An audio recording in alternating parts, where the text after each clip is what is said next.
Fantastic. All right. I gotta open up my screen again. Okay.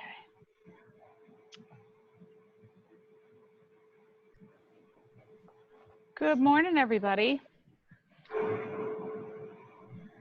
Nice to see many of your faces and many of your names on screens. Thanks for joining us today for the third, but I will not say final, section of this ongoing conversation about property tax reforms and the opportunities and challenges that await us as we, oh, whoops, I had to assent to being recorded. So the opportunities and challenges that await us as we take this, as we continue to think more deeply about our property tax system and how it reflects what we value and what we prioritize. So today, I think, Mr. Paul, do you want me to run through the agenda quickly before I turn it over to you, or were you going to run through the agenda as part of your opening remarks? I can run through the agenda if you want to do introduction. Okay. Sure, great. I'm going to go ahead and I'm going to call on all the electeds who I see on their screens. I'm going to ask you to pause for a minute and just say hello and say a little bit about where you represent. And then staff, if you could introduce yourself in the chat, that would be great. And I'm just going to call on people because in the order I see them on my screen. So I'm going to start with Senator Lori Monis Anderson. Hi, everyone. Lori Monis Anderson, Senator that represents East Multnomah County, Gresham, Troutdale, Wood Village, Fairview. Glad to be here. Thank you, Lori. Okay, Commissioner Jessica Vega Peterson.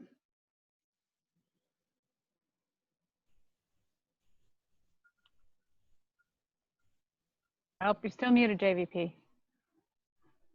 Warning, electeds, be on notice. You're going to have to come off mute and come onto your camera for in the next few moments. So be listening hard, people. Good morning, everyone. Jessica Vega Peterson, Multnomah County Commissioner for District 3, which is much of Southeast and East Portland. It's good to see everybody today. Great. Thanks for being here. Okay, Commissioner Stegman. Good morning, Commissioner Lori Stegman, representing East County, a little bit of Portland, Gresham, Fairview, Troutdale, Wood Village, Corbin, and the unincorporated areas. Fantastic. Thank you for being here. Rep. Nose. Good morning, everyone. State Representative Rob Nose, representing inner Southeast Portland and a little sliver of Northeast Portland. Thanks, Rob. Okay, Representative Doherty. Hi, Representative Doherty, representing Southwest Portland. Excuse me. Awesome. Salinas.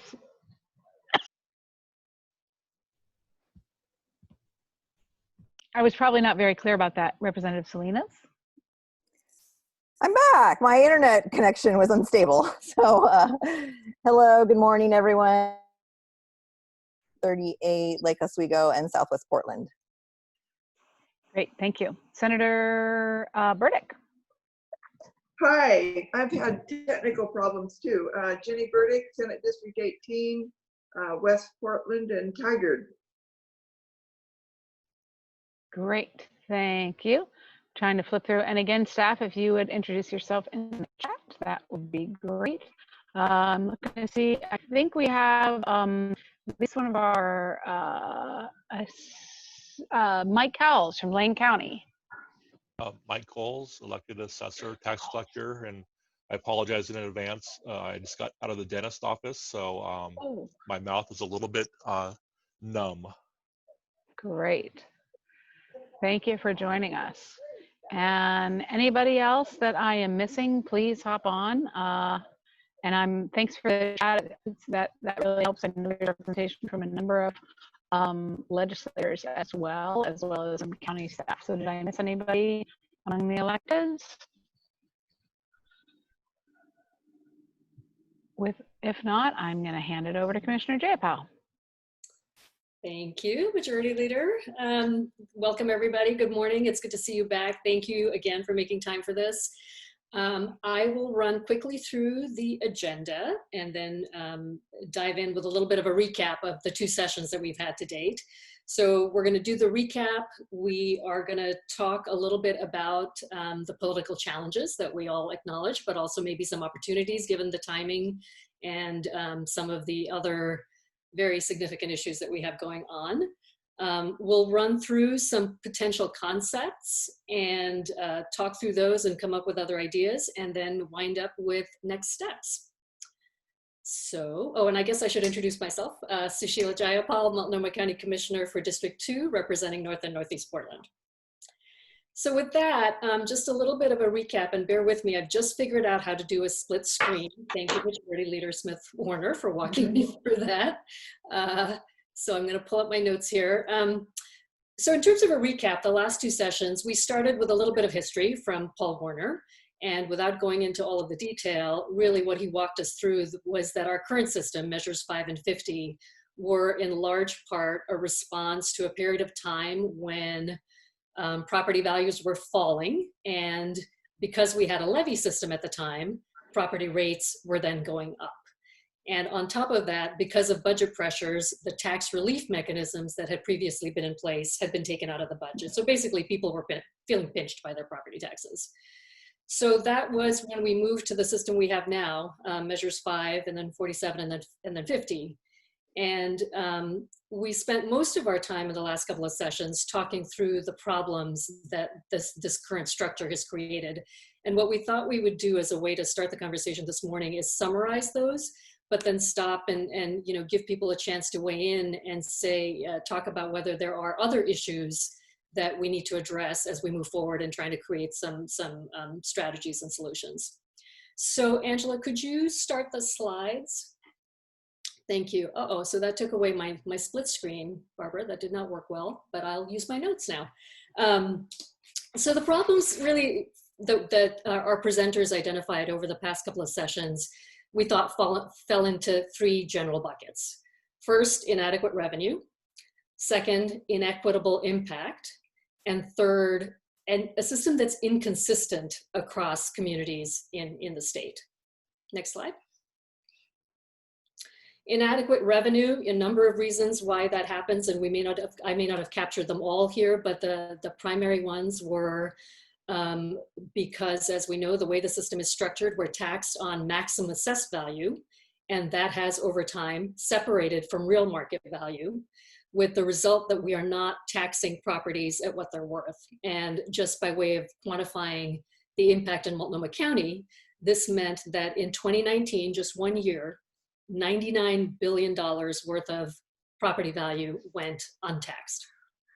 The second, the growth of that maximum assessed value, the taxable value, does not keep up with inflation. And so for many of our counties, this is true for Multnomah County, there is a structural deficit that essentially gets baked into our system of revenue and expenses. Third, additional losses due to compression, and I'm not going to try and describe compression, but we have people on the line who can answer questions if folks still have questions. But again, in terms of quantifying the impact of compression for Multnomah County alone, 2019, that was a $79 million loss of revenue. And then finally, both Mike Vaughn and Jason Bettles described additional administrative issues that make it difficult to capture and assess taxable value. So that was inadequate revenue. Moving on to the next slide. The system is inequitable. We've all seen the tale of 2 houses, tale of 2 gas stations. The system treats similarly valued properties differently. Paul showed us a slide that demonstrates that the burden of the system falls disproportionately on low-income people. In Multnomah County, and here we looked at some maps and heard stories to illustrate the fact that in Multnomah County, because of the ways that gentrification and displacement have played out, our structure disadvantages in general our BIPOC communities. And then finally, I think we're all coming to the recognition that inadequate revenue is itself, all by itself, an equity issue. Because what it means is that we don't have the resources to provide the services that we need to provide in order to address historical, racial, and social inequity. So that's inequitable. and then inconsistent. There's really not a lot more to say about this. We saw the slides at the end of Mark Garth's presentation that told us how property rates vary across communities for no reason other than the moment in time at which our permanent rates were set. And as an example, timber counties that had very low permanent rates at the time because they had timber revenue are now stuck with those rates. So those were the buckets of problems that we identified. Inadequacy, inequity, and inconsistency. And thought we would stop for a moment there just to see if there are any questions or discussion or additional problems that people want to put on the table, with the notion, again, that as we think about solutions, we want to keep in mind what we're trying to address with our solutions. Any questions or additional comments? And I just want to be clear, we thoroughly encourage full participation by everybody, elected staff of all kinds. We were just trying to keep the introduction period a little shorter by the split introduction. So please know that you are welcome and encouraged to fully engage. Everybody. It looks like Commissioner Vega Peterson would like to say something. Feel free to go ahead. Thank you. So, and this might have been in one of the sessions that I wasn't able to attend, but, it's always interesting to hear like how much revenue we're missing because we're not using real market value. But has anybody done taken a look at like what exactly that means for our school districts, like what each school district would be getting, but for the fact that we have the compression, not compression, that we have the limits. In the same way, like how compression is impacting the different jurisdictions, as well as the things that are being paid for by the levies. I'll jump in just for a second, and I think we have people on the line who can answer. What I asked a similar question yesterday of Mike Vaughn and Jeff Renfro, which was, have we quantified what the additional, sort of the other way of looking at it is what the additional revenue would be if we made certain changes? And the answer I got was, it's complicated. But in response to your question, Commissioner, I wonder if either Mike or Jeff or anybody else wants to jump in and take a whack at that. Yeah, this is Jeff Renfro, economist at Multnomah County. I sent to Commissioner Jayapal yesterday some analysis that we had done at the county on a bunch of legislative concepts related to property tax reform in the 2019 session. And to get to the complexity issue, it's hard to give one number in response to that, because what ends up happening is if you only reform part of the system and you leave the Measure 5 limitations still active, so if compression still exists, as you start to harmonize assessed value and real market value, you basically run every property in your jurisdiction into compression, and you lose a bunch of that revenue you'd expect to get. It also would cause a bunch of problems associated with basically, if you push everyone into compression, then local option levies become impossible to implement. So we have some estimates for what a few things like that would look like at Multnomah County. But we haven't looked at school districts, and you'd really need to go jurisdiction by jurisdiction, because the point at which compression really kicks in and becomes a problem would vary considerably depending on the jurisdiction you were looking at. And I'll add to that, I think that sort of answering those kinds of questions is as the majority leader talks about what the next steps for this would be, we are going to have to answer a lot of those questions in more detail to tease out what specific solutions would look like. Agreed. And the other thing, that's a great question, JVP. It's a thing that we talked, so I was chair of the education subcommittee on Ways and Means for a couple of years, and we would have a lot of conversations when we would talk about, the problems that Measure 5 and 50 had brought to us statewide on education funding. We did, I will give former Senator Rod Monroe a lot of credit on this. He would regularly remind us that it's not that things were all rosy and fantastic then. You had like striking inequities from county to county, when your property, when the school funding was straightly based, was straight county by county property taxes, that had a whole other set of inequities. And that is I always like to remind people that the one good thing about the shift that we've done on school funding is our distribution formula of the state school fund is actually one of the more equitable distribution formulas in the state. Does it get, even if there are problems at the end, the fact that we wait for poverty and homelessness and parenting kids and distance and small school districts and all that, the structure that we have does have a lot of, it is pretty strong, strongly equitable. So that's a little off topic, but. I have a question or a comment. Yes, This is go ahead, for Lori. Lori Monis-Anderson on inadequate revenue. Will this group be addressing, because the tax rate, I know that's a constitutional issue that happened with Measure, I think 50, that there are cities that are strapped with a very low tax rate. So there's no way that we can be able to get the revenue that we need. Will this be addressed or not, I guess, is what I'm asking.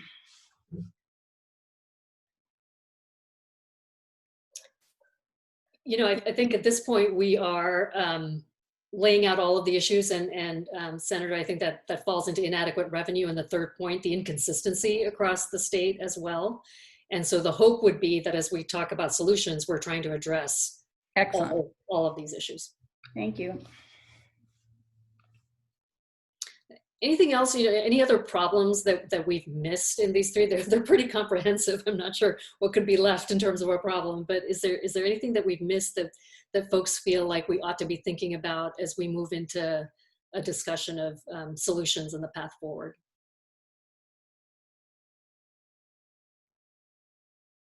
Okay.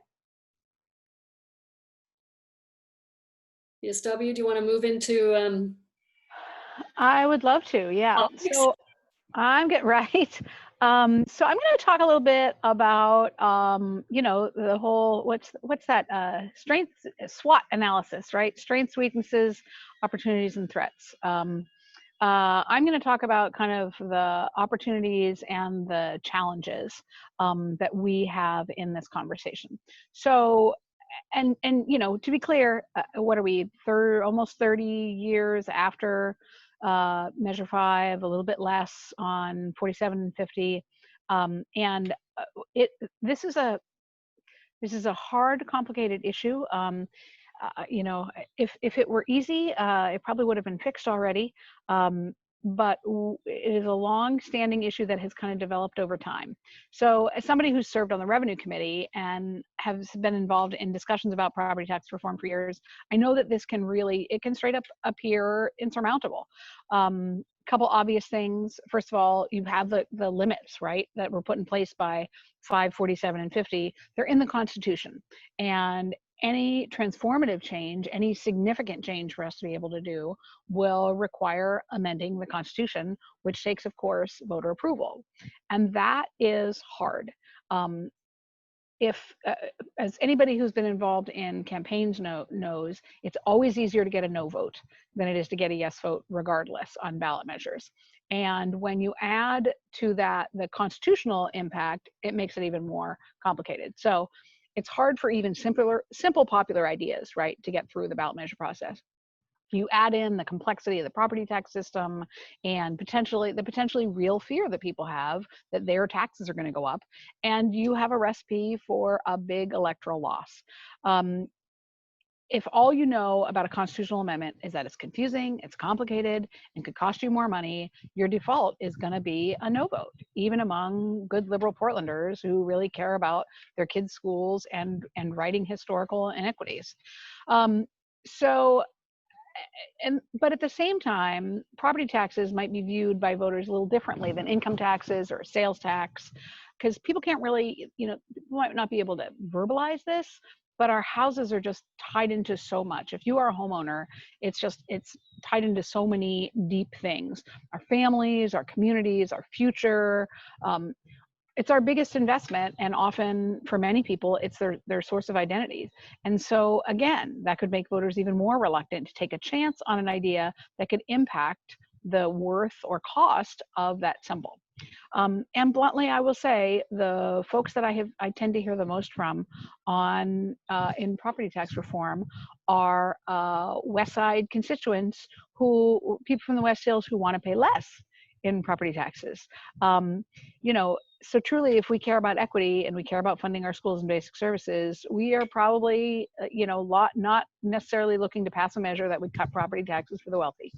But we'd also seen, at the same time, we have seen people across the state, voters lining up to pass bonds and levies that indeed increase their property taxes, even in a bad economy.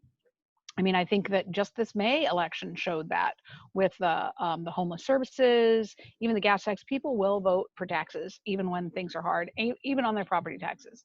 So sometimes that might be because they can see the direct line between their vote and the impact that it's going to have on them and their community, whether it's their schools or library. Again, it feeds into that sense of community that I mentioned before, their sense of home. It actually it turns out to be a positive. So can you hang on just a second? Yes, you can. You should heat it up just a tiny bit first. Okay, the teenager is arising. One of them anyway. The other one's still in bed. And here comes the dog too. So the joys of working from home. So then we go to the opportunity. We truly are, my least favorite word now is unprecedented, because everything is unprecedented, because we are truly living in a moment unlike any other. The global crisis that we're going through might realign how we are thinking about community and the need for critical services. I think we are doing a base level reassessment of our priorities. I am Little Mary Sunshine. I remain cheerful and optimistic that can be a transformative opportunity for good. So, of course, our biggest priority will be to continue and to strengthen our social safety net, particularly healthcare, behavioral health. But the conversations that we're having about school reopening is really making people reconsider how they think about their schools. This is something that was brought home in our student success tour as legislature in 2018. This idea that, schools are center points for their communities. We really saw that in every place, cities, rural areas, and everything in between. And indeed, this pandemic has brought that home, that our schools are essential. So that might be another kind of impetus for us to really start acting and funding like that is the truth. In addition, the global movement in support of Black lives is really forcing a long-needed reckoning about how our foundational systems are set up, who benefits from them, and who's exploited and excluded. So, the old status quo is gone. When we talk about what is the normal that we want to go back to, or do we want to move forward to a better future? So, what takes the place of the old normal? I hope that it really is engagement in community and community values when we see how interrelated all of these things are. So I think if we can really engage a statewide conversation about this, that in itself should be seen as a success in this. So Sheila pointed out those kind of three big picture things that we realize that all of it, that are the biggest things we're trying to deal with. Inequities, now I'm going to forget them, even though I love the fact that they all begin with I. But Chris Alanak, the Legislative Revenue Officer, is going to walk us through, we previewed this for him, and we told him about these three things, because the idea that what we really want people's insight and input and thoughts on is, how do all of these proposals, how do they respond to those big three problems that we find with our system, each of them? So Chris is going to walk through those. I want to give Chris his full due. So Chris is the Legislative Revenue Office. I, right now, am not on the Revenue Committee, although I'm fighting hard to get back on it, because I was on the Revenue Committee for 5 years, and it is a fantastic place to really understand the underpinnings of what we do as a government, and again, about how our budgets are and our tax systems are their moral statements. So the Legislative Revenue Office is a nonpartisan office with some of the most amazingly skilled and knowledgeable and dedicated staff that I have ever encountered. And as somebody who's worked in all levels of government, they are insanely impressive. Paul Warner, who we heard from in the first session, was our prior Legislative Revenue Officer, also fantastic. Chris Alanek has done a great job stepping in some really challenging times to give kind of continued good information, balanced, informative. He's just done a great job. So he became Legislative Revenue Officer in 2018. And just to hear a little bit about his bona fides, he got his BA, his bachelor's in economics from the University of Maryland, and a master's of science in applied regional economics from the University of Minnesota. He worked as a consultant in Washington, D.C. for 4 years and has been an economist with the state, both at the Department of Revenue and the Legislative Revenue Office since '96. And thank you so much for your engagement in this, Chris. It's been a huge help and will continue to be. So with that, Chris is going to walk through the concepts and how they impact all those things. Let's think about how we want to use that to shape the conversation that we want to have with people in this state. So take it away, Chris.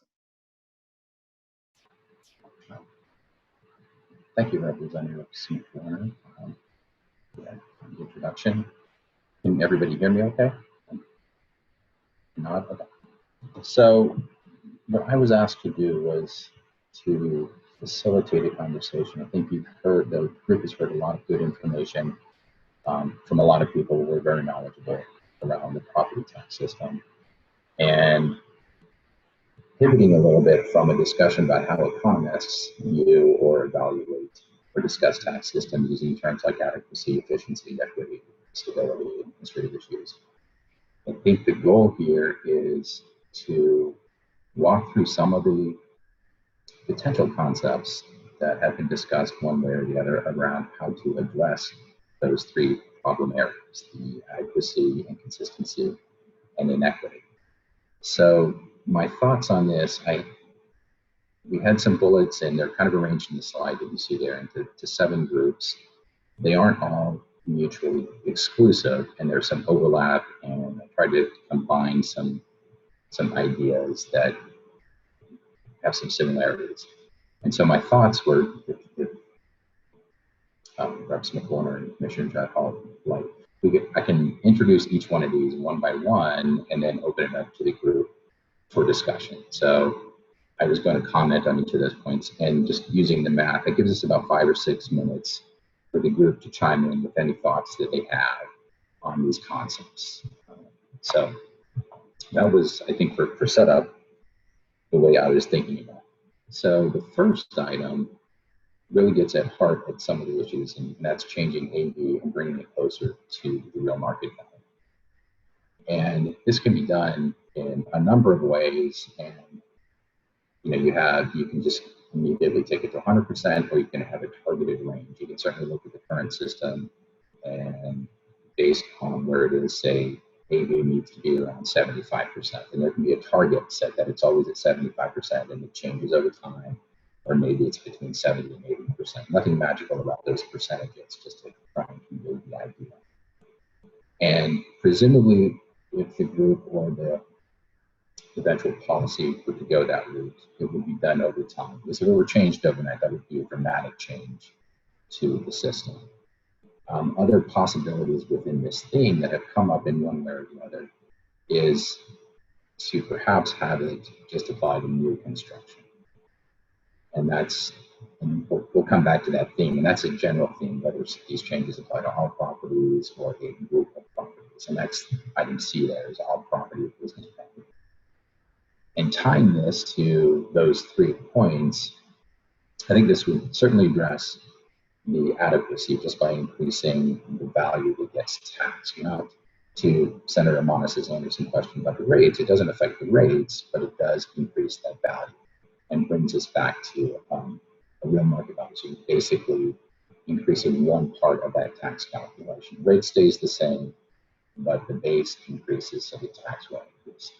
Now there can be some variation across the state and across the county. And as Jeff mentioned, some of these answers, unfortunately, I'll have the answer, it depends, and it really gets into the detail. And that's where, as I was thinking about talking today and trying to set up this, facilitate this discussion, inconsistency and inequity, I think this would have the potential to improve upon those two problem areas, but it all depends on the details. And if the goal is just increasing the value, the AV, which is the kind of measure 5 or measure 50 piece, we can quickly get into compression, and that's part of what Jeff was referencing there, that just increasing that, then what becomes the de facto basis is go back to the measure 5 system, which may be sufficient, maybe not.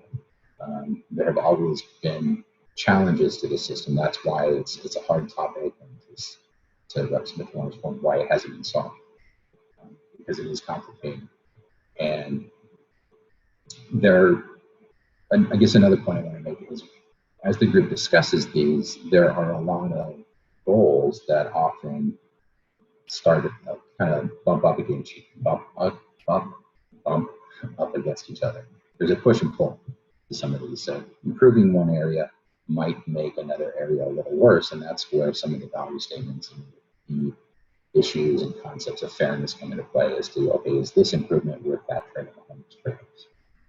Chris, could I say something? Chris, could you speak up a little bit? Sometimes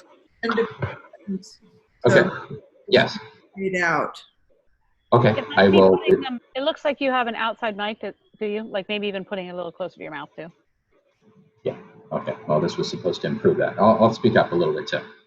So the last piece I wanted to say on this concept of AD to RMD, moving in that direction, it would bring the system a closer tie to the economy in terms of the upswings and the downswings. And one of the questions there would be a change in the rates if you wanted to do that simultaneously, partly because of the interaction with measure 5. And the closer ties to the economy, the property taxes could go up when the economy is strong, but that would depend on different areas of growth. Part of the inequities that we have here is that certain areas are growing faster than others, and it's a complicated issue.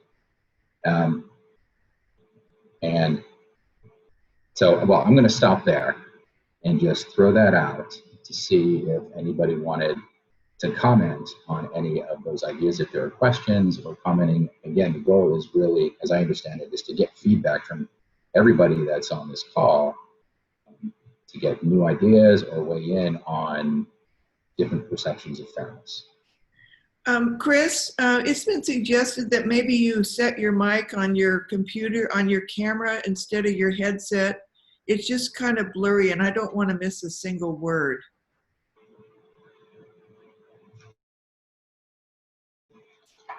Is this better? Yeah, you still need to speak up. It's okay. At the end of your sentences, you kind of go down low and it fades out, and so I miss the last few words of every sentence. I'm sorry. Okay, I'll try to speak up, and I'll keep that in mind, and I won't trail off anymore. So at the issue of AB to RMB, there are different ideas on how to get it. Chris, you might need to unplug those headsets, because it sounds like you're coming through both things now, the headset and the computer. So I'm not sure how you fix that. Yeah, the headset is unplugged. Oh, okay. Oh, you're still echoing. Yeah. Maybe you just live in an echo chamber. Yeah, maybe put them back on, but talk louder, closer to your. Okay, my headset's back on. That's better. Okay. So I'll jump in here just to kind of kick it off a little bit. I got to say, the first thing I think of when I think of this is when we had some of our assessors talk about administrative complexity. This sounds like there are varieties of this that sound like it could be very administratively complex. It's interesting because at first blush, I think this is what people often kind of think or talk about when they talk about reforming it, particularly from an inadequacy perspective. but I can't decide. I mean, I can't decide how it impacts the, you know, things from an inequity perspective or from an inconsistency, because I think that you could end up, on the one hand, there's a lot of moving parts within this about, you know, the variety of ranges, whether and how you do it over time, the division between residential and business properties, because there are still so many moving parts in there. You might be able, you know, I can't decide. I mean, because on the face of it, it seems like it would deal with all, it would be, you know, more consistent, you know, because it's based on real market value, you know, fewer inequities. But I feel like I'm missing something because that seems too simple. Not simple because it's like, oh, let's just do this, but I feel like I'm missing some impacts that this might have for our equity problems and our consistency problems. So any other thoughts about that? I think that's a good point, and that feeds into any of these ideas and really the combination. And that's where as I was going through there, because I went through each of these points and was figuring out or thinking about, does this really improve inequity, for example? Well, part of that depends on the definition of inequity. Which inequity are we talking about? There's the tale of two houses. There's the vertical inequity, the horizontal inequity, and I'm going to try and stay away from the lingo. But it's really that issue of fairness. Some of the discussions focus, and it pops out on the theme on these bullet points, I think, is the household business split. And the shift in the overall system, the responsibility moving from business property to household property. So that's another aspect of fairness some people would use. And the other theme there is kind of certain categories of business, and that's, for example, with the new construction. But I think all of the moving parts, and I think that's one of the things that makes it so challenging, is I don't know that there is the silver bullet, although maybe somebody will chime in with something today and we'll discover that silver bullet. But it's usually a combination. I suspect it's a combination of policies to maximize the improvement in each of those three areas that the group has identified. Yeah, and to sort of build on that, you know, and thinking about equity, for example, in particular, it does move us towards equity in the sense that everybody ultimately will be paying on the same percentage of their real market value. Whereas now we have a system where some are paying at 40 and some are paying at 90, right? So that it does move us towards equity in that sense.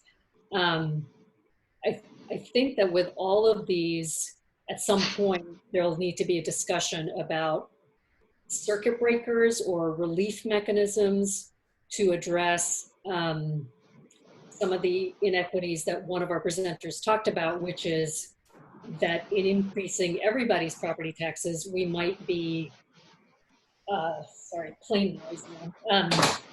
We might be creating real life issues for folks who aren't fixed incomes or otherwise can't absorb that increase in property taxes. So at some point, I guess all of that is to say at some point there's probably a discussion about relief mechanisms, which went away prior to 55 and 50 that we would need to talk about putting back in. Agreed. The other thing that just made me think of is from the inequity perspective of gentrification, right? So you have somebody, you know, I think about the folks who came and talked to us last week about their lived experience of not being able to afford to keep living in the community where they grew up because it was being gentrified. One of the side effects of tying this to real market value and running that back up is somebody who bought, I mean, you have a little bit of built-in protection for the longer term folks there because they're still paying property tax right now. They're still paying property tax based on the lower amount that they paid for the house before the community became gentrified, right? And if you bump that up, you are, you know, are you actually driving up the, you know, disbursement of those people, particularly again in the historically Black and other BIPOC communities around the state. Yeah, and I think all of this is just to say, not that that can't be addressed. Those relief, there are the circuit breakers that tie it to income. There was a suggestion someone made about you could have whatever changes you make apply only to properties that were purchased after a certain point in time. You could grandfather in, let's say, people who've owned their property since 1995 and before, things like that. And then that does lead into the second bullet point, number 2, the reset value. That is something that can be done. Where, this is similar to California at the sale of property, and this could be done for all property, including residential, or it could just be done for business property. Or it could also be done on a fairly regular schedule. I had the bullet point in there says once every 3 years. I think that also might come from California. But the idea is just a regular resetting of the system as the inequities build over time. They come back in to some sort of alignment, and to deal with some of the issues that were just highlighted. Those are done gradually. It can ease some of that burden. But then, in terms of the overall system, that's a slower approach to fixing those. If that's all the only step that we're taking, then that's addresses some of those issues in a slower, at a slower pace. Yeah, and from a political lens, you have realtors fighting like heck against that, because they would pitch that it would discourage, home sales, and it would encourage people to hang on to their homes and use them as rentals. I would imagine they would argue that it would kind of depress the whole structure if your property taxes are going to get reset at sale. Or maybe I'm just, that was the first thing that popped into my head about that.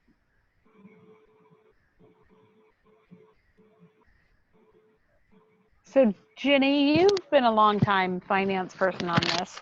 You got any thoughts about these first couple ones? Well, I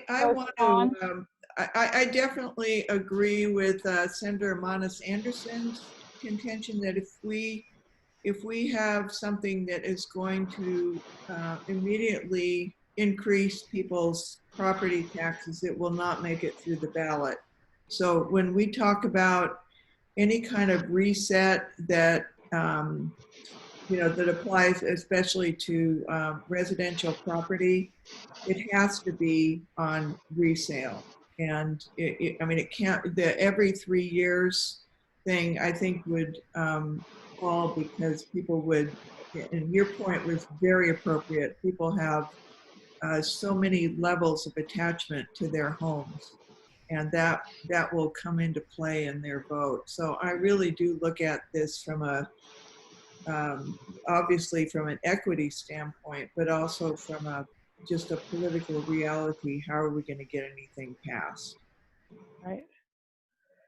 Although the reset value does do significant stuff for our inconsistency, I would say. No, it definitely does. I mean, when I look at it, the template that appeals most to me is the reset. It's just a question of how you do it, how gradually or suddenly you do it, and the property. And it's hard. We've had in the past, we've had a lot of obstacles to going to any kind of split roll with business and residential. But the fact of the matter is that Measure 5 had permanent structural advantages to commercial and industrial property that it did not have for residential property owners. And so I would like to find some system that at least recalibrates to some extent to give more of the benefit to residential property owners. And I guess I'll add one anecdotal observation about reset. I find that most of my neighbors and constituents believe that reset on sale actually happens already. And so in terms of opposition, there's this, in some ways, you might be making a change that people think already exists. I mean, they'll be alerted to the fact that it doesn't when you do a campaign to tell them it's going to change, but almost everybody I talk to thinks that their property value resets on sale anyway. That's a great point. Salinas, Representative Salinas, you had a question? Yeah, so the whole idea around reset and kind of what you said, Representative Smith Warner, around just maybe discouraging the sale of homes. What does this kind of do to the housing market overall? Like, does it actually make it more stable? I mean, maybe we don't want this exchange of properties as frequently as we're seeing right now. Does anybody have kind of that answer? Like, does it actually make, because I feel like right now, I mean, I have a lot of folks in my district who, bought their homes, many, many years ago, and they're aging and they are on fixed incomes, but their property taxes are just going out of the, astronomical, and they can't really afford the homes that they're in that they bought when their kids were little. So because of their property taxes. So I'm just thinking, like, would it actually, but they're blaming like outsiders coming in from California and all these, all this market speculation. Does it actually stabilize the market, I guess is what I'm asking. That is a really interesting way to think about it. Any economists, have any thoughts about that? Chris, Paul, any of our staff? I can chime in, but I want to give other people a chance. Jeff, I'm wondering whether you have any thoughts on that?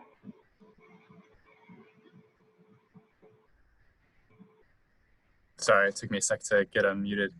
I'm not sure. I would say I generally would consider myself a little bit skeptical of that, just because I think based on the work that I had done a few years ago that I mentioned during the first session, I think there is some evidence that the property tax system has an impact on house prices sort of on the margin, but I don't know of any evidence to suggest it has a bigger impact on kind of the overall price level. I would be curious to hear what Chris has to say, but I can't think of seeing any evidence of that.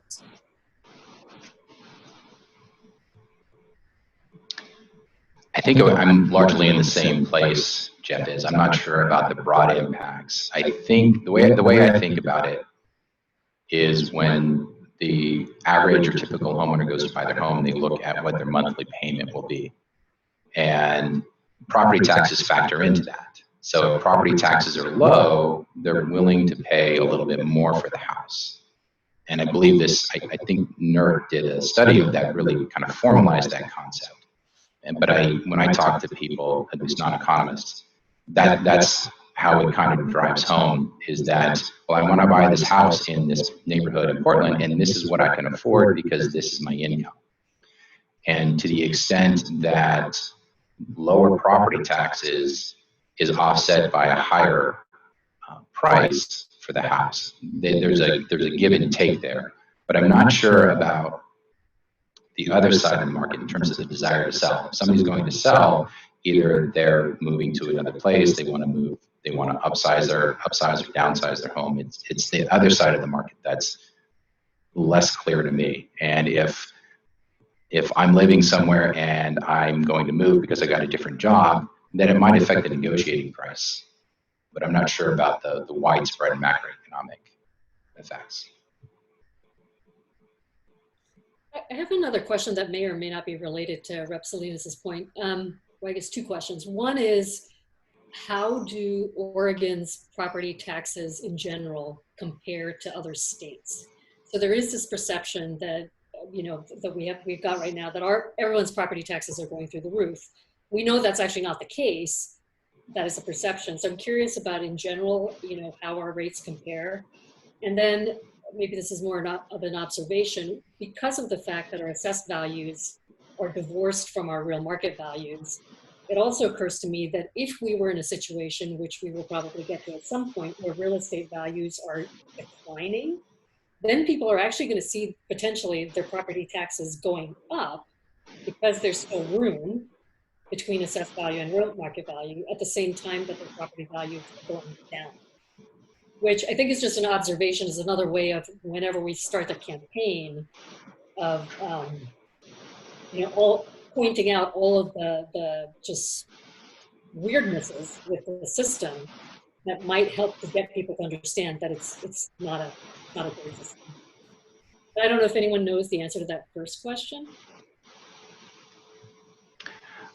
Again, I don't want to monopolize, but start off at a high level. I think Paul Warner touched on this a little bit, especially if you want to compare states, and census data is something we often go to in terms of liability, our sort of ranking. So back before Measure 5 or so, we were a top 10 property tax state in terms of what we were paying, and now we're kind of middle of the pack.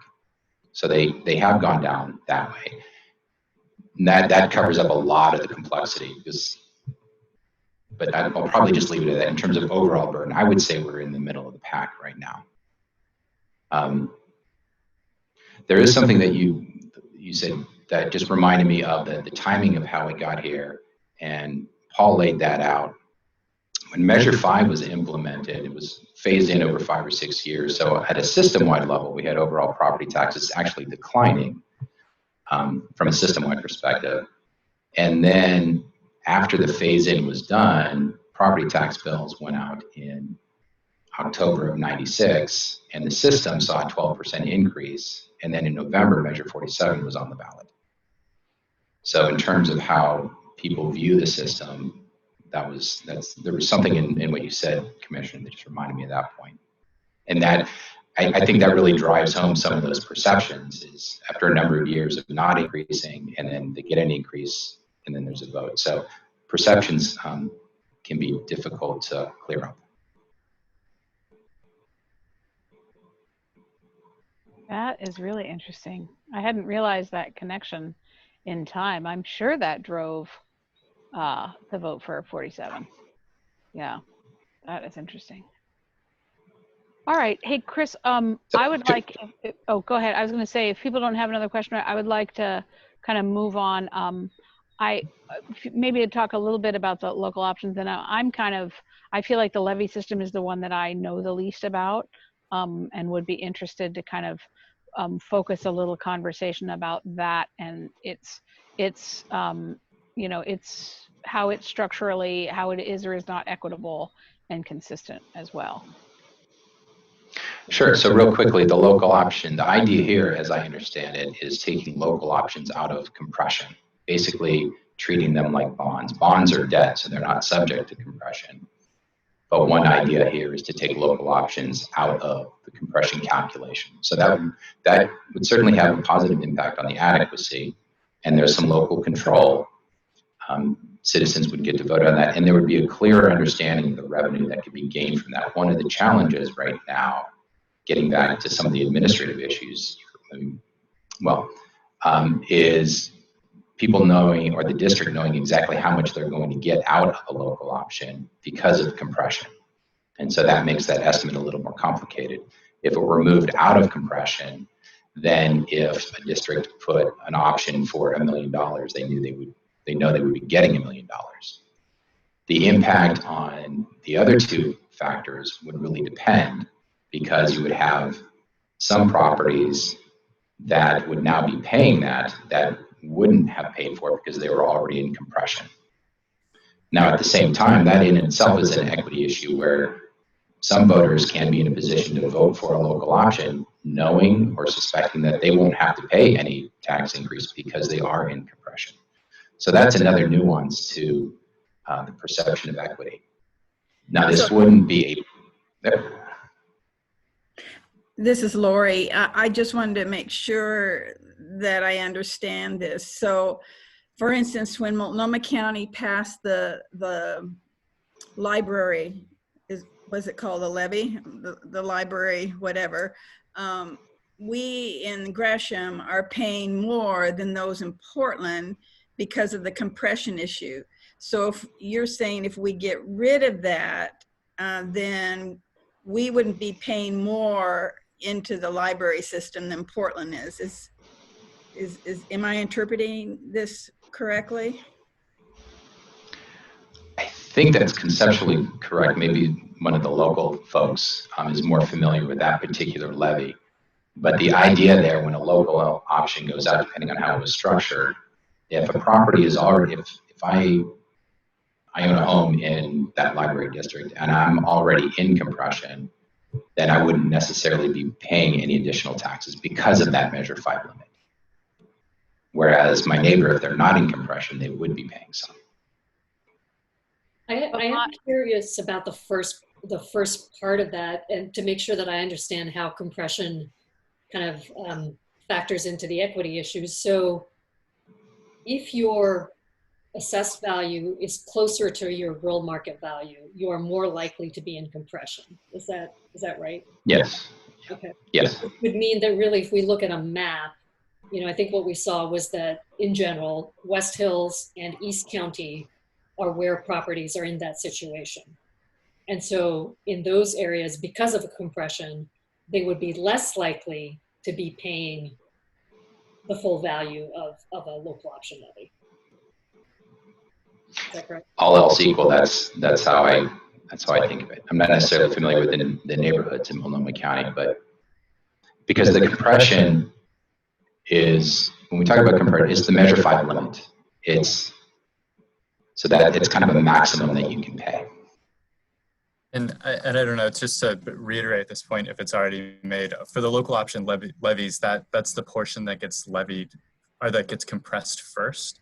So you compress down that revenue, which is why at the local level, Multnomah County, we've had a compression rate of, I believe it was 4.1% last year.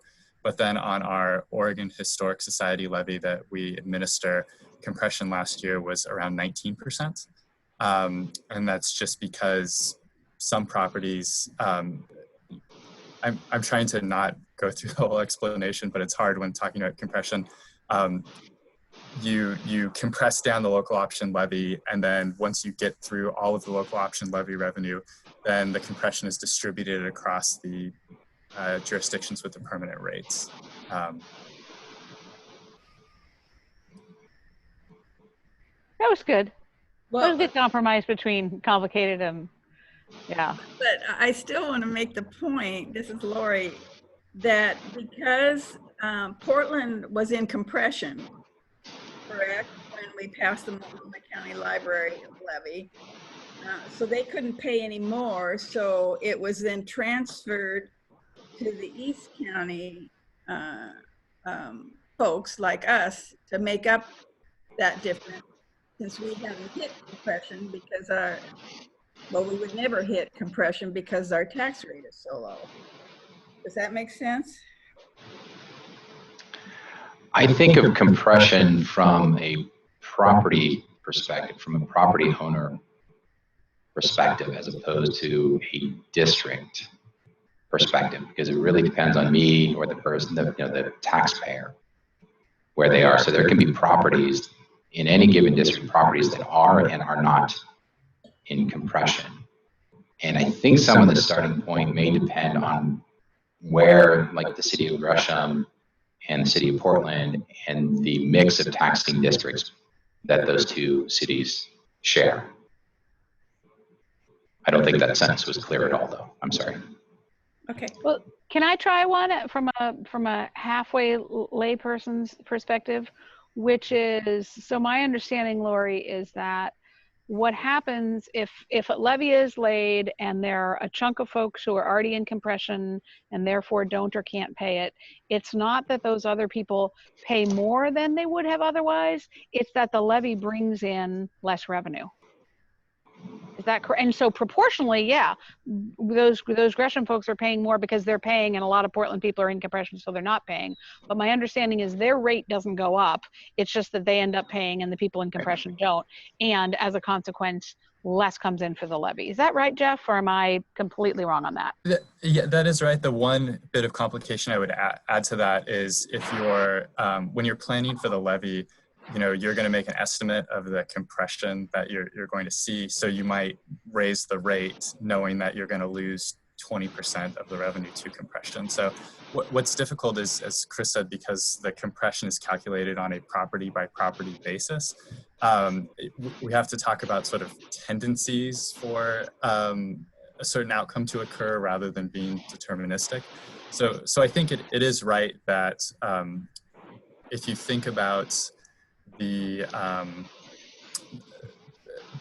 people in sort of inner Portland, sort of inner southeast or inner east side Portland, who are generally far away from compression, the people out in Gresham who are generally far away from compression, for a local option levy, they're probably going to be paying more relative to the value of their house than other people in kind of the outer Portland area who are more likely to be in compression. But again, it's kind of, it's tendencies to move in that direction rather than being deterministic.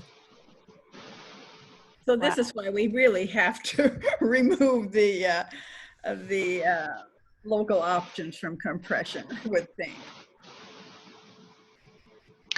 Yeah, so if a district wanted $1 million and they estimated, I guess to build on Just Point, and they estimated that they were going to lose some of that, they were going to lose 200,000, they actually needed to go up for 1.2 million because they weren't going to get it from properties that were in compression. In that sense, the people who are not in compression could be paying more. But in and of itself, the rate doesn't automatically shift. To Rep. Smith-Warner's point, the rate doesn't automatically shift. But anticipation by the district going out could anticipate that, if that makes sense, and go out for a higher amount. And can we talk briefly about what a local option is and is not, to be clear about what we're talking about removing from compression? So that would be any local option, whether it was for a library or police and fire or public safety or a new swimming pool or school teachers or anything, right? As long as it was proposed and passed by local voters just for their jurisdiction. So is it regardless of the topic area that it's just passed locally, or are there a chunk of topics that it has to cover? I'm not thinking of any limitations on the topics. I mean, the primary limitation that I think of is that it's generally limited to 5 years. So in terms of permanent, regular, ongoing funding, this is something that a district would address every 5 years. And in practice, one of the differences between that and going out for a GO bond is, a GO bond is going to be focused on capital projects, whereas the local option levy can pay for operations. Which is why, just as a note, we had a whole series of library local option levies to help subsidize the operation of the library. In 2012, I believe, we switched that over. So we haven't had a library levy in a number of years, but we switched it over to its own independent taxing district with its own new permanent rate, which is sort of another wrinkle in all of this. Yikes. Well, then I think the last thing I say, and then I think I'm going to push Chris to talk a little bit more about the levy system overall, is that just to acknowledge that removing that local option from compression, indeed, it could probably have a lot of positive, and though it certainly would have some pretty significant built-in inequities of even now that you see, how Mount Hood Community College keeps not being able to pass a local levy because their folks are, because it's a lower income district overall. So there would be a lot of built-in inequity. You get back to the whole, people will tax themselves who can afford it and not tax themselves where they can't. And so then the people and the, living in those areas are going to be disadvantaged, kind of doubly disadvantaged by that. So that's definitely a minus of, I would say, from the equity perspective of removing. While I hear you, Lori, and I understand your concept, and I'm not opposed to the whole thing. I just wanted to point that out as we're trying to keep an eye on how these all address inadequacy, inequity, and inconsistency. It would help with consistency and maybe help with an inadequacy, but it doesn't sound like it would help with inequity.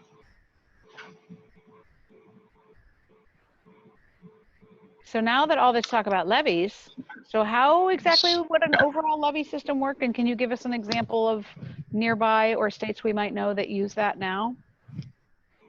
The levy system, I guess the easiest way I think about that is almost just removing Measure 5 and Measure 50, going back to the way things were prior to 1990. And the levy system would be, and again, and it's important to say all of the details matter and exactly how that would be structured. So I'm making some assumptions here about what those details are, but broadly speaking, and this is kind of where this started with Paul describing the system, is the local governments would determine their budget need for the upcoming year, and then the total amount of those budget needs for all of the taxing districts would be divided by the taxable value in the county. And in that sense, rates don't matter anymore. Presumably, we would go back to a real market value concept. And all of the budget needs would be driving what the property tax amounts were. And so the tax burden would be driven by the budget needs for the districts. You can certainly put limits on the growth of those over time. Prior to Measure 5, there was a 6% growth rate limit. So that can certainly be put into place. I think there's some uncertainty for voters, potentially local control in terms of the voters would come at issues, kind of the opposite of the local option point that you just made. And within that, it would be tied to other areas of the economy. For example, as the commissioner started out, if there's a recession and property values are going down and the budget needs are going up, then taxpayers can face increases in taxes in the rates. And now embedded with that system, and what we had back then was targeted property tax relief. So ostensibly, if you went back to a levy system, that might be a piece of the discussion as well. Targeted property tax relief to help deal with some of the inequities that might come up into play there. But I'm going to stop there rather than try to slip into over-explaining. And see if anybody has thoughts on that one. And do you know of any states that use that? Do any or many states use the levy system now? I think some do. I don't know offhand. I'd have to get back to you on that. I don't know if anybody else on the call has any ideas off the top of their head of other states, but I think some do, but I'm not certain at this point. I'd have to get back to you. It's interesting to think about some of the politics that drove that before. Was that we were, it's the 70s and 80s, kind of the post-timber like continual decline, where you have budget needs continuing to go up and property values going down. That's so opposite than what we have experienced here. Beyond, except for the Great Recession in 08. Since then, we've been on such this steady trajectory upwards. Instead, it's interesting to think about how, oh yeah, that's a good point. And Mark Garth points out that if values go down, the rates might go up, but you're not necessarily having the total tax paid go up either, because when you have lower, it's that whole, it's a math thing. That if one part of the equation changes, another part of the if it goes down here, it's got to go up here, or vice versa, something like that.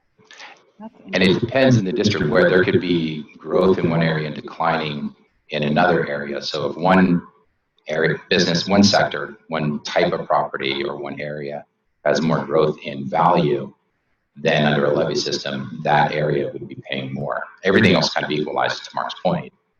And so that can potentially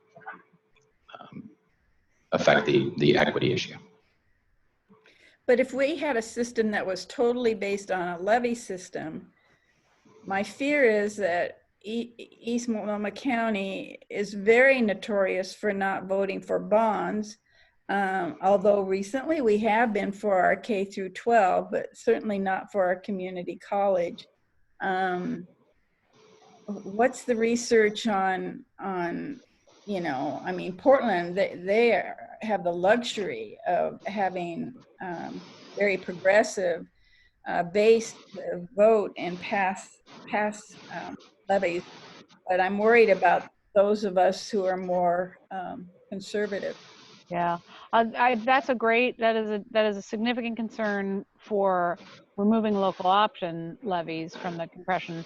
But a levy system overall, if I'm not mistaken, it would just be imposed. It would not be a vote. It's just, this is how your property tax rates are established, is by this levy that lasts for X number. We're going to budget out for the next 3 years, and this is what your rates are going to be for the next 3 years, as opposed to having to vote for them every time. Is that right, Chris? That's generally how I think of it, but I also don't want to dissuade ideas for variations on it. Just because that's how we typically think of it doesn't mean that there can't be a wrinkle added to it. Interesting. Okay.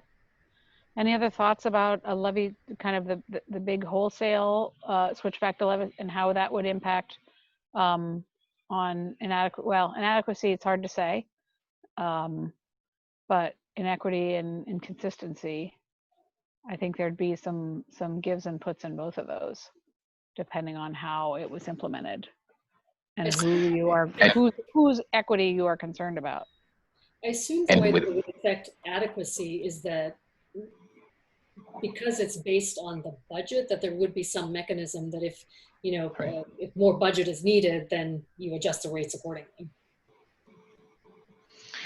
And I think that's correct. And the other side of that is the certainty and that you get stability from that side, from the budget standpoint. There's some of the uncertainty for the taxpayers in terms of not knowing what that's going to be. But that might be where there's a wrinkle somehow. So I don't know that, well, yeah, at the risk of repeating myself. This is Mike Coles. From the assessor tax collector standpoint, really the simpler the better. It's always easier for us and for taxpayers too.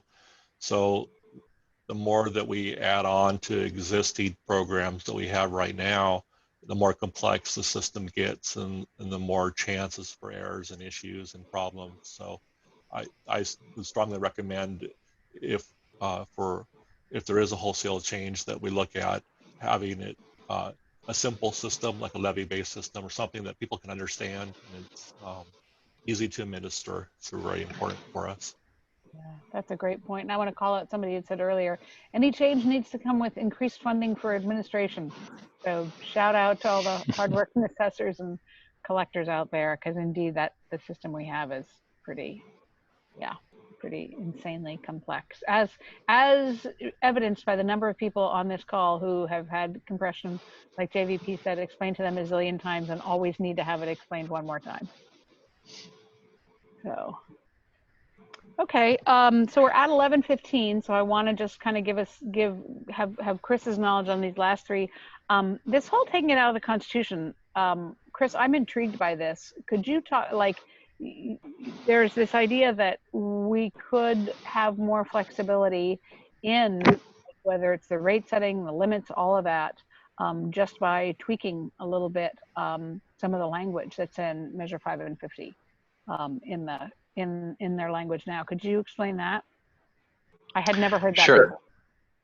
before. This is more about, I guess, an approach as opposed to the details of what it would be, and kind of a two-step process where, as everybody understands, there are limitations because it's in the Constitution, so anything has to go before voters. So the idea there is to, for example, just take Measure 50 out of the Constitution. So that would, the ballot measure, presumably, would be just that. Take Measure 50 out of the Constitution. It stays in statute.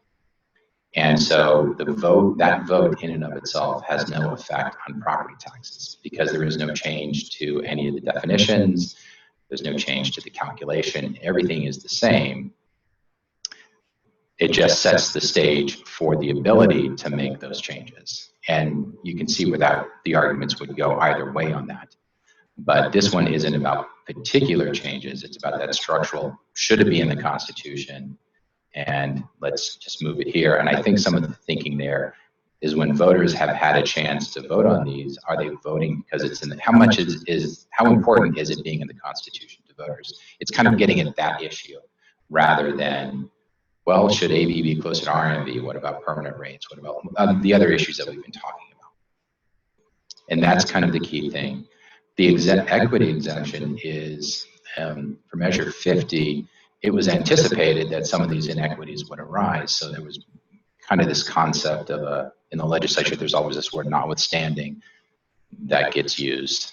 And this is basically an exemption to a constitutional requirement for certain equity provisions. That can be removed. And now exactly what would happen there, I don't know if it then sets the stage for legal challenges. Now we get into a lot of legal questions that would, I could create a lot of problems by elaborating too much on legal perspectives, so I won't. But it seems to go down that kind of path by just saying, well, no, you can't exempt the property tax system from this portion of the Constitution. And I don't know exactly what that would look like, but that's another aspect or another route to laying the groundwork for making actual changes to the property tax calculations, if you will. I gotta say, as a legislative geek, I love the concept of just plain taking one or the other one, changing it from constitutional to statutory, because then it empowers the legislature to do the work on this, period. Yeah, Rob, go ahead. So my first quick question is, prior to Measure 5, and that's when I moved to the state, so I don't have any other history in the 90s, was our property tax system in the Constitution? Has it always been in the Constitution? I don't think so, but you know what? Yeah. Okay, because that's interesting to me that it used to not be in the Constitution, and I understand why people put things in the Constitution, because they don't want legislatures to change it. They want the voters to be the ultimate say on whatever is put in. So that's absolutely a political strategy, but it's curious. So the reason why I piped in with a question and now my comment is, that's the first time in a long time that I've seen that as a possible solution.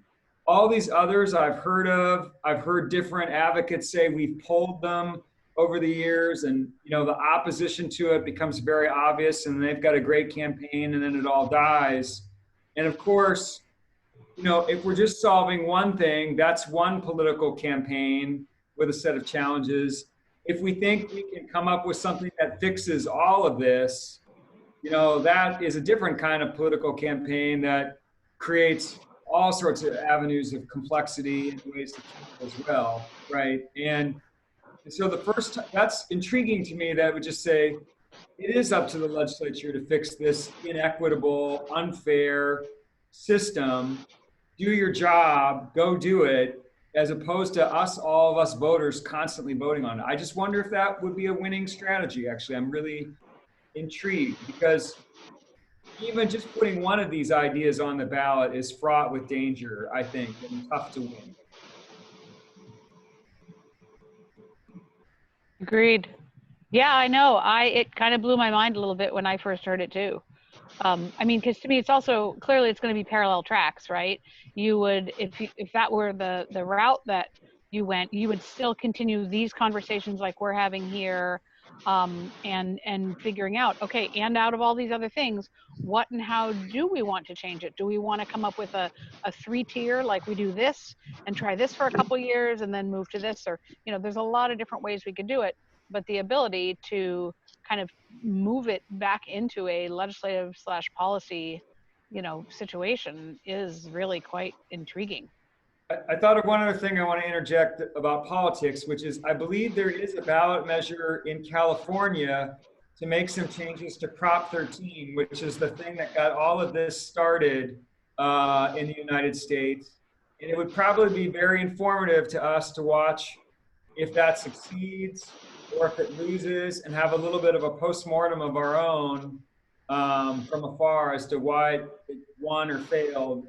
Would probably be instructive. It's a different kind of property tax limitation than what we experienced. We're the sort of sister of that, first version of it, so to speak.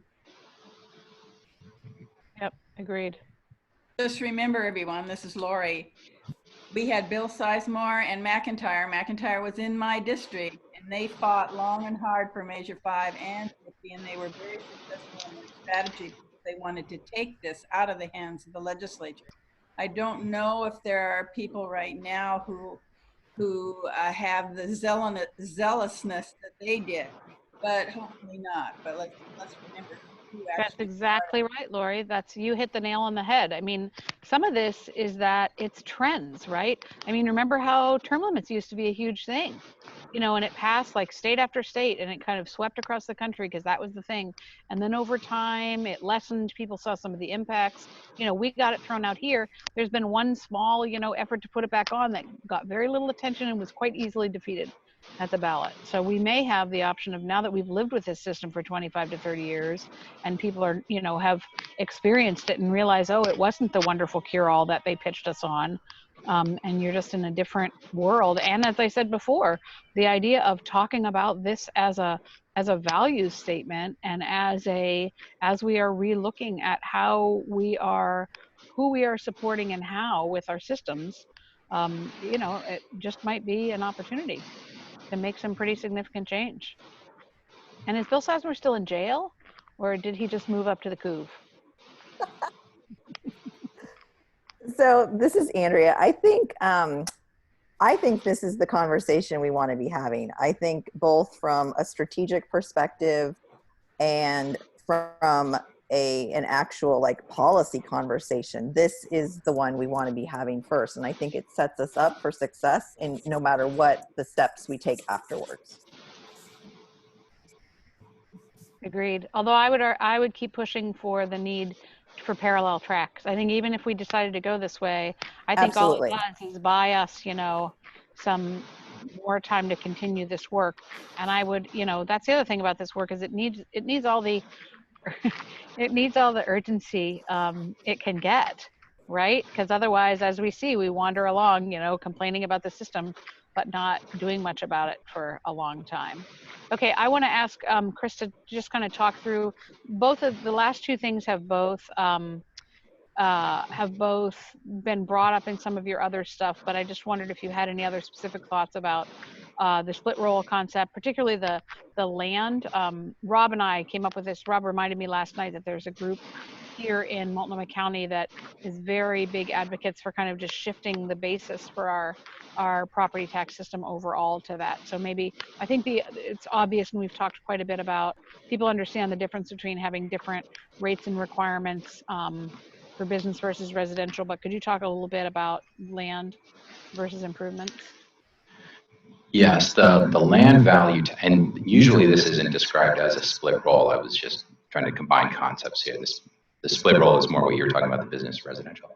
The land value tax is one that exists in a few places in the world. There's some Eastern European countries, and I think actually Pennsylvania or some cities in Pennsylvania may have it. But the idea there is that the taxation of land is fundamentally different from the taxation, or should be fundamentally different from the taxation of improvements. Land is obviously a more or less fixed commodity. And if we're thinking about urban planning, communities, and so forth, the land that is at the center of a city is arguably more valuable than the land in kind of concentric circles as you go further out. And there are some economists can get pretty geeky about the efficiency concepts of taxing the land, but from a layman's perspective, that's kind of the core thing, is that if there's a certain tax on the land, that has implications for equity and efficiency pieces.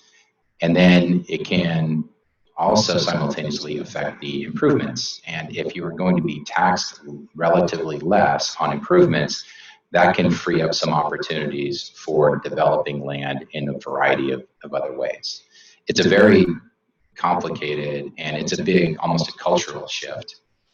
But I think to Rep. Nose's point, over the past couple of sessions, and maybe even longer, we have had a bill in the revenue committees, I think in the Senate committee in the past couple of sessions, to at least study the issue of instituting a land value tax.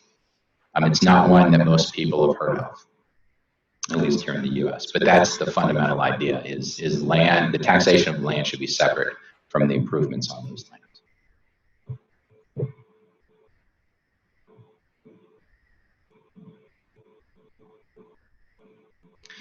And so those are big issues, so I don't give it the time. Huge. Anybody have any comments or questions about that? Just a quick question that popped into my head, Chris. So using your example that the land in the center of a city would be more valuable than going out in concentric circles from there. But what if that land, for example, like the land in the Bay Area, sits on a major fault line? Does that also have, I would imagine that has implications for that. Yes, and that's a good point, Rep. Salinas. I think the fault line, you can talk about brown sites or, all of the terminology around hazardous sites, especially where we are now, that would affect the value of that land as well. But the tax system, and I'd have to think about this, there might be a way to leverage the tax system if we're only on land that might be able to help address some of the environmental issues. Okay. I'm kind of thinking off the top of my head, but it's something that's worth exploring. Thank you. Great. Okay, so we're at 11:27, and I want to be respectful of everybody's time. Thank you for, I'll just, on the last point, the targeted tax relief and the 3% discount, that has kind of come up as part of our other conversations. Thank you for this. Thank you, Chris, and thank you everybody who has chimed in. I think we have the right priorities as far as focusing on, as we thoroughly kind of think through this and stay focused on all three of those, area: inadequacy, inequity, and inconsistency. We are going to have to broaden this conversation. We're going to have to make sure that folks who are not normally at the table in these conversations are brought in and engaged. And that we, even as we showed today, trying very hard not to be too lingo-y. We need to talk about values and priorities, and not get too wrapped up in our property tax lingo, which is hard. But I got to say, I agree that I'm kind of intrigued by the number 5 idea, by potentially just kind of shifting the conversation and giving that opportunity back to the legislature to be more intentional. Because I think that really also, even conceptually, it really gives us, or us that is the legislature, the opportunity to kind of try. I'm a great believer in, like, have a series of things, try this and then add in that or change that. It has been such a blunt object ever since it was passed. First Measure 5 was, and then 47, and then having to fix it with 50. It has been such a blunt object for what is for a system that there's really a lot of tweaks and opportunities. So I wanted to, Chris, if you wouldn't, or if somebody wouldn't mind unsharing the screen for a minute so that we can all see ourselves for the closing here. I wanted to give anybody else the opportunity for any closing thoughts about priorities or how else to think about it that you think we've missed, and to just really ask you all to stay engaged. Commissioner, I want to give you an opportunity to close out as well. But I think, there's a lot of good prospects here. I like the way I think we've been really thinking about it in a great way. And a lot of good, just many perspectives are important. So I'm going to throw it over to you and anybody else to kind of just ding in and call on yourself with closing thoughts.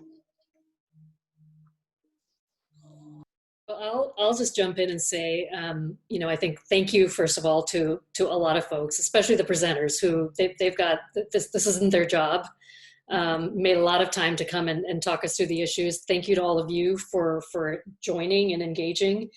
And I think I'm just echoing what others have said, including you, BSW, about timing and about the fact that although this has been so hard to tackle in years past, there's the confluence of events that I won't run through again that I think create a real opportunity. And, when you talked about bringing voices in, I thought back to one of our presenters in the second session, which was Michelle from Forward Together, and talked about, she only had a few minutes, but she, I think, showed us that with education and engagement, we can really shift people's attitudes. And The other piece I'll mention in terms of politics, well, too, I've been told that Multnomah County was really responsible for passing 5 and 50 back in the day, that this is where the votes came from. And so let's flip, we can flip that on its head and say Multnomah County, okay, we now realize what we created, and we may be ready to shift that.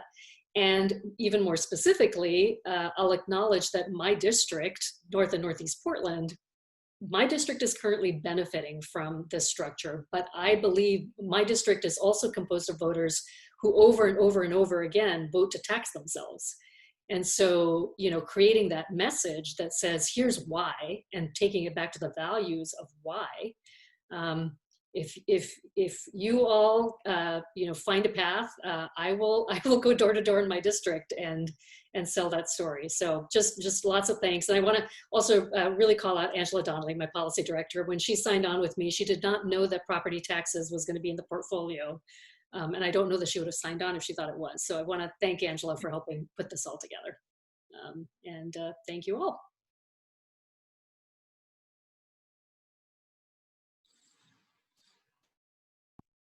Thanks, everybody.